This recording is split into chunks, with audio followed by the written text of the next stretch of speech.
7-7, we're learning about simple interest. This is the formula that we are going to be utilizing with simple interest. We say it I equals PRT, okay? This stands for interest is equal to our principal. This is the principal. This R is rate, and the T represents time. So we find simple interest by multiplying all these. This is I is equal to PRT. That just PRT means multiply your principal, your rate, and your time. You need to understand a few of the vocab words though before we start practicing the skill. Interest is the amount of money we make or pay. It's an extra money. Okay, when you think about it, a lot of our families pay interest on our homes or our cars or any kind of loan. The bank is making an extra amount of money off you. If you invest money into the bank, you earn interest on the money you invest. It's an extra amount of money. So it's amount of extra money received.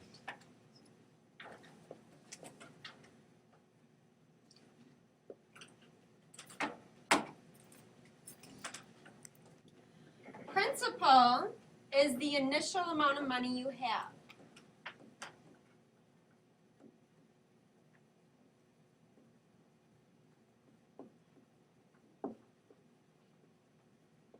So our interest is the amount of extra money we receive based on our principal, based on how much the initial starting point was, our starting loan or our starting investment.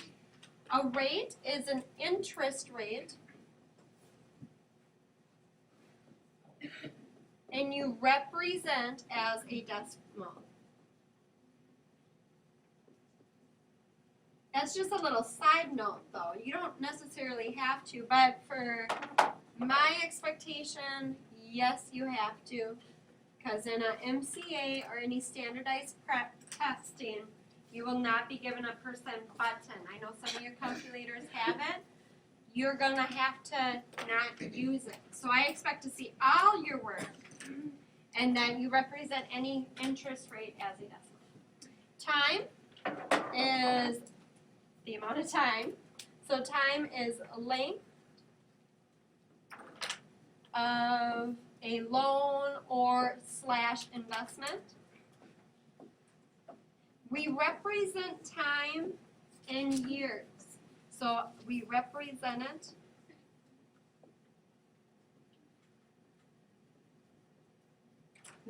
we represent it in years. That's our little side note. So if I say T equals 1, that's 1 year. If I say T equals 6, that represents 6 years. Okay, it's not months, it's all related to years. All right, we're going to do an example. Again, the equation is interest is equal to your principal times your rate times your time. So let's say we put $500 into a savings account that earns 5% simple interest. How much do we have after 3 years? So again, I'm just going to rewrite my equation. I is equal to PRT. Well, what does this $500 represent? My P, my R, or my T? My P, right? It's my initial amount. So 500 goes above there. And then I have 5% is my rate. So I represent 5% as 0.05. And what's my time? 3 years. 3. So my time is 3.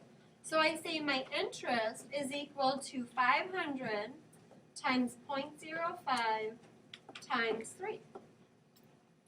Plugging that all in, yes, it's okay to use a calculator with this lesson. 500 times 0.05 times 3 is 75. Now, is that how much money I have? No. No, that's my interest. So this is equal to the interest I earned, but I also have the money I invested. So my money is equal to what I invested, my $500 plus my earnings. So my money is equal to $575. Now notice your money is making money just by sitting in the bank. I would highly recommend you start investing as early as possible because it's pretty cool. You don't have to do anything, you just earn it because your money's sitting there. All right, let's look at this next one. We get a car loan when we turn 16 for $4,500. And we pay 9% interest. How much interest did we pay if we took the loan out for 3 years?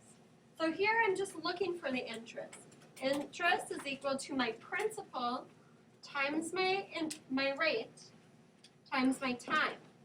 Well, what's my principal? What did I take out? $4,500, right? So my interest is going to equal $4,500 that I took the loan out for. That's my starting point. P is your starting point. Times my rate. What's 9% as a decimal? 0.09 times the 3 years that I had the loan for.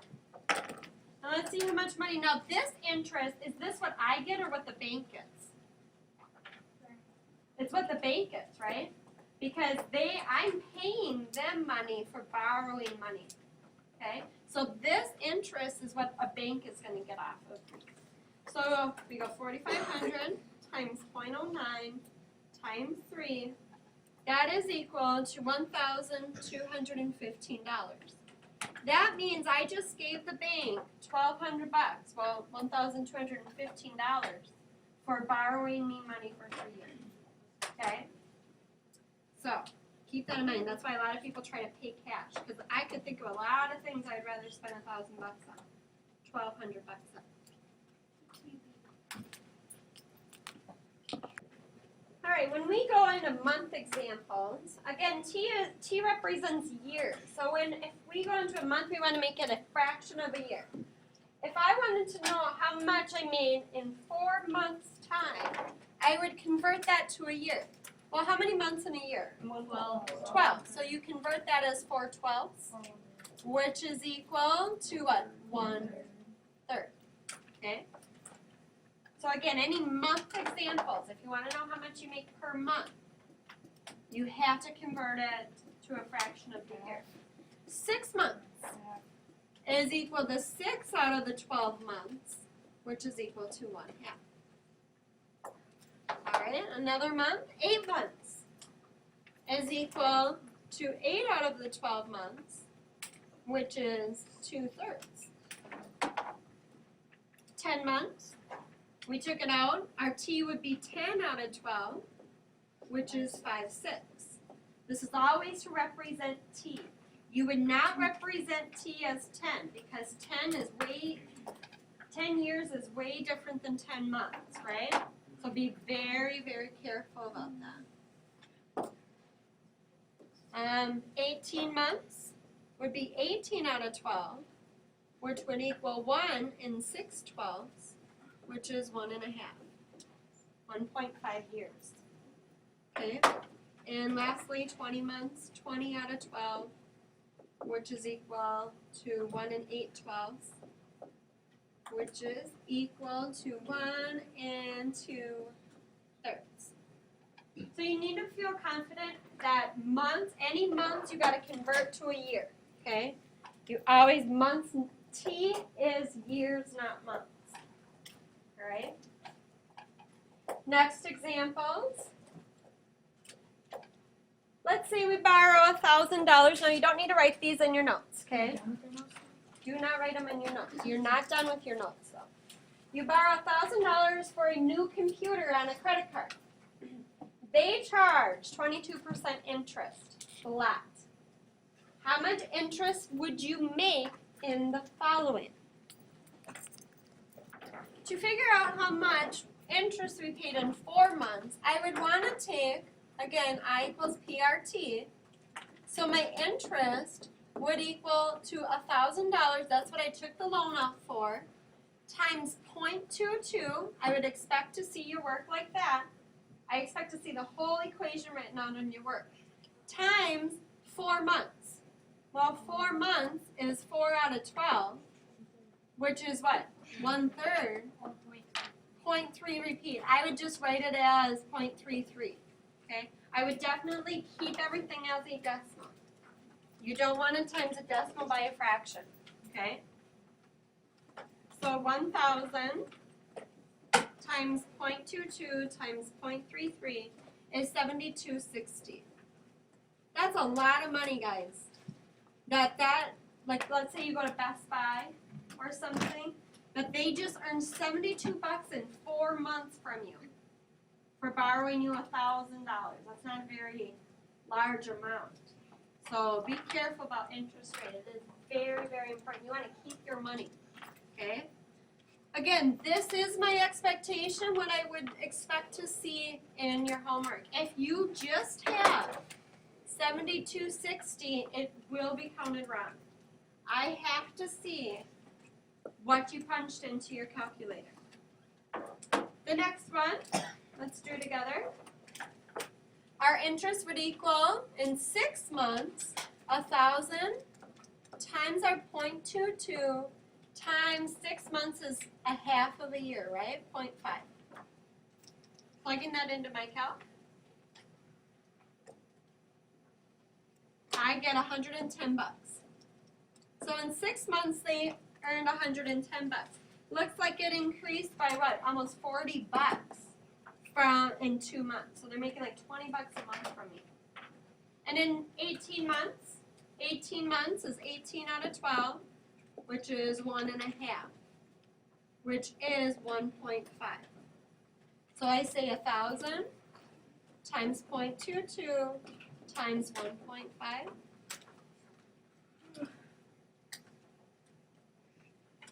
They earned $330 from me for borrowing money for a $1,000 loan. Okay? But Like, if you put your money in the bank account, how do they tell what your interest rate is?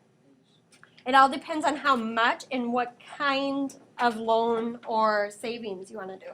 Because there's different types of saving options in the amount that you have. Like if you have like $10,000 to put into savings, they're going to give you more interest. Because banks utilize the money we put into savings.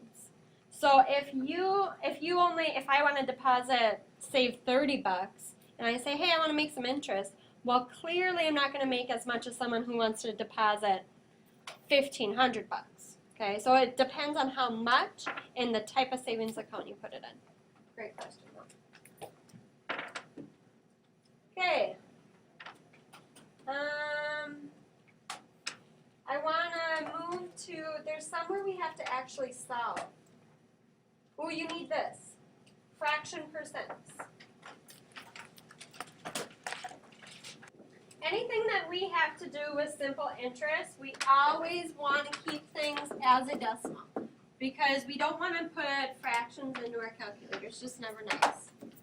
So, if I had 3 1/4%, I would turn my 1/4 to a decimal, which is 0.25. So that would be 3.25%. Okay? That's my first step, what I would always do. Looking at the next one, 4 1/3. 4 1/3 is 4, well, 1/3 is 0.3 repeating. 4.3 repeat as a percent. Okay? Looking at this next one, 8 2/3. Again, these are things we should try to know off the top of our head. 2/3 is a 0.6 repeating, so this would be 8.6 repeating percent. Okay? So that's a skill that you're going to want to be able to utilize. There are fraction percents in your homework. 1 4/5, I think 4 out of 5 is 80%, right? 0.8. So we would write this as 0.8, so 1.8%. Okay? Now, I wanted to show you an example quick because there's 2 at the end of your homework. You can take this or leave it. I'm not going to force you to write this in your note, but this way it's on recording. You can reference it at home if you need to. Let's say that my interest earned was 32